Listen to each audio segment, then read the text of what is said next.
अपनी सेम गलती को बार बार दोहराए वो बेवकूफ होता है।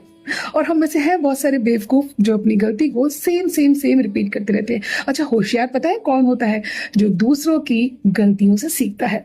तो जैसे कि वेट लॉस में होता है, हम में से बहुत सारे लोग अपने वेट लॉस जर्नी में क्या करते हैं कि सूप पीते हैं, दाल का पानी पीते हैं, सैलेड खाते हैं, इंटरमिटेंट फास्टिंग करते हैं, फ्रूट्स खाते हैं और अपना 2 से 3 किलो वजन आसानी से डाउन कर लेते हैं। और उसके बाद जब नॉर्मल रूटीन में आते हैं तो वापस से वजन बढ़ जाता है। फिर कहते हैं हमने तो बहुत ट्राई किया था, वजन तो वापस से बढ़ जाता है, क्योंकि आप गलत तरीके से कर रहे हो भाइयों और बहनों। आपको आपके फैट लॉस से फोकस करना है।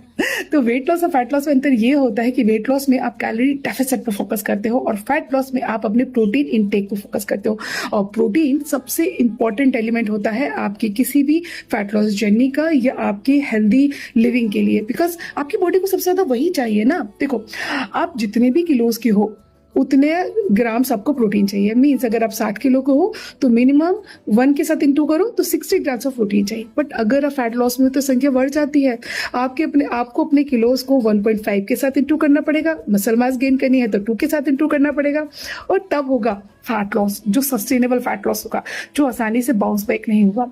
यानी कि अगर आप 80 किलो के हैं तो आपका टारगेट यहाँ पे प्रोटीन होना चाहिए और 80 मतलब कम से कम 80 ग्राम से प्रोटीन लो। और अगर नहीं ले पा रहे मतलब और अगर और अच्छा करना चाहते हो तो 80 को 1.5 के साथ इंटू कर दो, तो कम से कम 160 ग्राम प्रोटीन तो वो ही ना 2 के साथ इंटू करके। तो डिपेंड्स आप अपने प्रोटीन को कैसे कंप्लीट करते हैं, क्योंकि जब मसल मास गेन होता है ना तो वो बाउंस बैक आसानी से नहीं होता जब तक कि अपने आप को ना बहुत बुरी तरीके से रंचोड़ दो। तो फैट लॉस फोकस करो, वेट लॉस मत। तो छाछ का जला दूध का जला, छाछ भी फूक फूक के पीता है, फूक फूक के चलो, हो जाएगा फैट लॉस। मदद चाहिए तो पूछ सकते हो।